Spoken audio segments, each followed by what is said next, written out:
Assalamualaikum warahmatullahi wabarakatuh. Berjumpa lagi dengan saya Mutiara Nur Fatimah Apriliani. Di sesi kali ini saya akan membahas mengenai analisa sekuritas oleh Mutiara Nur Fatimah Apriliani. Pengertian. Analisis sekuritas ini sendiri adalah proses menilai, menganalisa suatu sekuritas yang dikeluarkan oleh perusahaan untuk mengetahui karakteristik suatu sekuritas, apakah sekuritas tersebut stabil atau tidak. Karena sekuritas ini memiliki karakteristik mispriced, yaitu sekuritas yang harganya bisa sangat tinggi dan bisa sangat rendah. Oleh karena itu, penting untuk melakukan analisa sekuritas dengan baik dan teliti. Selanjutnya, ada kriteria analisa sekuritas. Ada 6. Yang pertama, resiko tingkat bunga. Yang kedua, resiko kemampuan daya beli. Yang ketiga, resiko keuangan. Yang keempat, resiko ekuiditasi.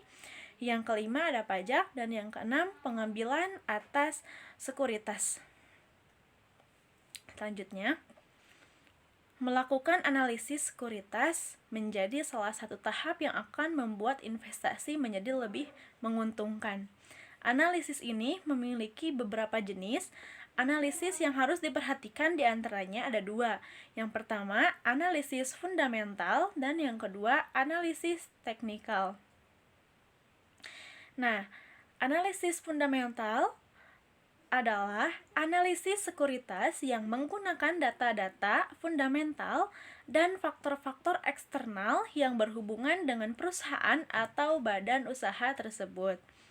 Data fundamental yang dimaksud adalah dengan keuangan, data pangsa pasar, siklus bisnis, dan sejenisnya, sementara data faktor eksternal yang berhubungan dengan badan usaha adalah kebijakan pemerintah, tingkat suku bunga, inflasi, dan sejenisnya. Selanjutnya, ada analisis teknikal. Analisis teknikal adalah sebuah metode untuk mengevaluasi efek dengan menganalisis statistik yang dihasilkan oleh aktivitas pasar seperti harga terakhir dan volume. Analisis teknikal ini tidak mencoba untuk mengukur nilai intrinsik suatu sekuritas, melainkan menggunakan grafik, data, dan alat-alat lain untuk mengidentifikasi pola-pola yang dapat menyarankan aktivitas masa depan. Selanjutnya, ada 3 prinsip yang akan digunakan sebagai patokan dalam memahami analisis terkenal. Yang pertama, refleksi semua kejadian. Segala sesuatu yang terjadi yang dapat mempengaruhi baik yang rasional maupun irasional sudah direfleksikan dalam harga yang terbentuk. Kedua, ada tren. Harga bergerak dalam suatu tren dan tren tidak mungkin dimanipulasi. Jika tren bergerak ke arah naik, tidaklah mungkin membuatnya turun, kecuali dalam suatu titik tertentu akan menjadi puncak untuk kemudian berbalik arah atau reversal. Selanjutnya, yang ketiga, selalu berulang.